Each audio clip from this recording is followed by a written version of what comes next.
ये कहानी वेस्ट बंगाल के कन्यापुर के 3 लड़कों की है जिन्होंने एक दिन कुछ ऐसा महसूस किया जिसके बाद उन्हें सोचने का नज़रिया ही बदल गया।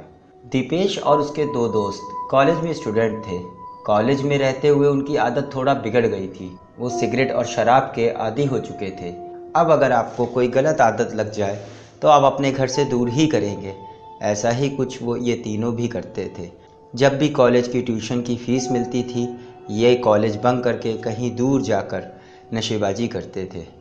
बात अक्टूबर के महीने की है। 1 अक्टूबर को तीनों को अपने घर से फ़ीस मिली तो नॉर्मल ही हर बार की तरह तीनों ने मिलकर मौज मस्ती का प्लान बनाया। पर प्रॉब्लम ये थी कि शहर में पुलिस की बहुत एक्टिविटी थी जिसके कारण ऐसा कहीं भी करना बहुत ख़तरनाक हो सकता था। इसलिए तीनों ने मिलकर बेनाग्राम में जाके मस्ती करने का प्लान बनाया। बेनाग्राम पूरी सुनसान जगह थी। कई लोग बेनाग्राम को हॉन्टेड भी मानते थे पर इन तीनों को हॉन्टेड से मतलब नहीं था। बस इन्हें ऐसी सुनसान जगह पे पूरी आज़ादी के साथ मौज मस्ती करने का ही सूझ रहा था। 2 अक्टूबर की सुबह तीनों अपने बाइक से बेनाग्राम निकल पड़े। करीब 1 घंटे में तीनों बेनाग्राम पहुंच गए। दोपहर को करीब 12-1 बजे होंगे। वहाँ पे सुनसान और उजड़ा हुआ इलाका देखकर शिवम ने दीपेश से कहा, यार कैसी जगह ले आया है यार। यहाँ तो ना इंसान है ना जानवर है ना ही लाइट है। यार मुझे कुछ सही नहीं लग रहा, चल यहाँ से चलते हैं। पर दीपेश ने इस पे बोला, अरे ऐसी जगह बेस्ट है अपने लिए, चुप हो जा और मस्ती कर, ज़्यादा टेंशन ना ले। वहीं पास के एक खाली घर में तीनों ने डेरा जमा लिया।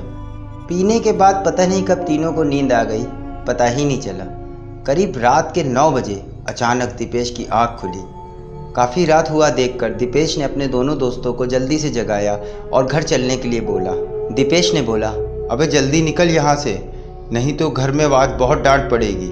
तीनों जल्दी से अपना सामान समेटकर बाहर की तरफ बढ़ पड़े। दीपेश अपने फ़ोन से लाइट जला के बाइक की तरफ बढ़ा।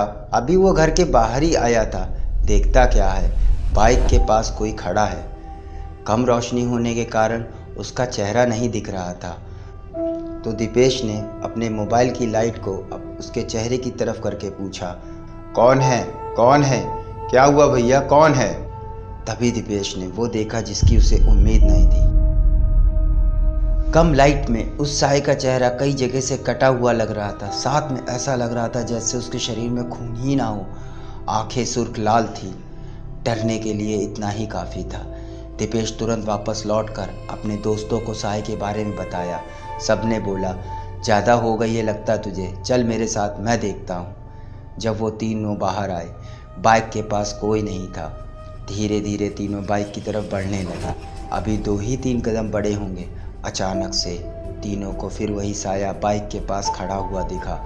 अब उसका काला सुर्ख चेहरा, साथ में उसके पुराने फटे कपड़े साफ साफ दिख रहे थे। ऐसा लग रहा था जैसे वो अभी कब्र से निकल के आया हो।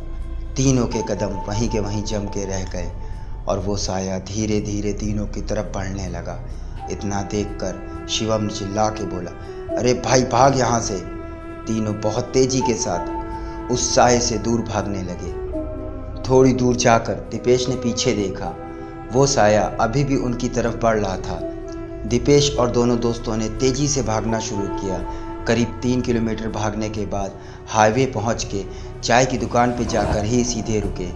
चाय की दुकान वाले ने तीनों को हाफता देखकर बोला, क्यों भैया ऐसे क्यों भाग रहे हो, लग रहा जैसे कोई तुमने भूत देख लिया हो। इतना सुनते ही शिवम ने एक सांस में पूरी कहानी बता दी जो अभी उनके साथ हुआ था।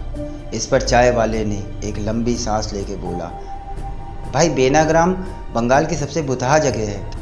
कहते हैं यहाँ पे भूतों ने पूरा गांव ही खाली करा दिया था। आज भी कभी ना कभी कोई ना कोई वहाँ लाशें मिल ही जाती हैं।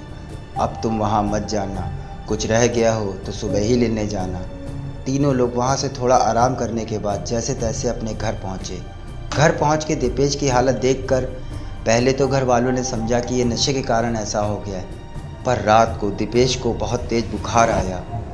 दीपेश को पूरी रात लगता रहा वो साया अभी भी उसके पास है और आंखें बंद करने पर दीपेश को वो साया दिखता था और कहता था, मैं तुझे मार डालूँगा। अगले दिन मंदिर में पूजा करने के बाद दीपेश को कुछ अच्छा लगा। फ़ोन पे बात करने के बाद पता चला दोनों दोस्तों के साथ भी रात को ऐसा ही हुआ था। खैर, दोपहर को दोनों दोस्त और दीपेश अपने कुछ बड़े लोगों के साथ जाकर बाइक उठा के ले आए, पर वो रात पिछली रात की तरह ही गुजरी जैसे पिछली रात को हुआ था। फिर अगले दिन तीनों तांत्रिक के पास ले जाया गया। तांत्रिक ने झाड़ फूँक करने के बाद बताया कि तुम्हारे ऊपर एक साया है जो तुम्हारी जान के पीछे पड़ा है, वो तुम्हारी जान लेकर ही जाएगा। मैं जो ताबीज़ दे रहा हूँ उसे 1 साल पहनना और भूल कर भी उस जगह वापस मत जाना, नहीं तो मैं भी कुछ नहीं कर पाऊँगा। इसके बाद तीनों ने अपनी गलत आदतें छोड़ दी और उस जगह पर कभी भी वापस नहीं गए। तो दोस्तों, ये थी हमारी कहानी।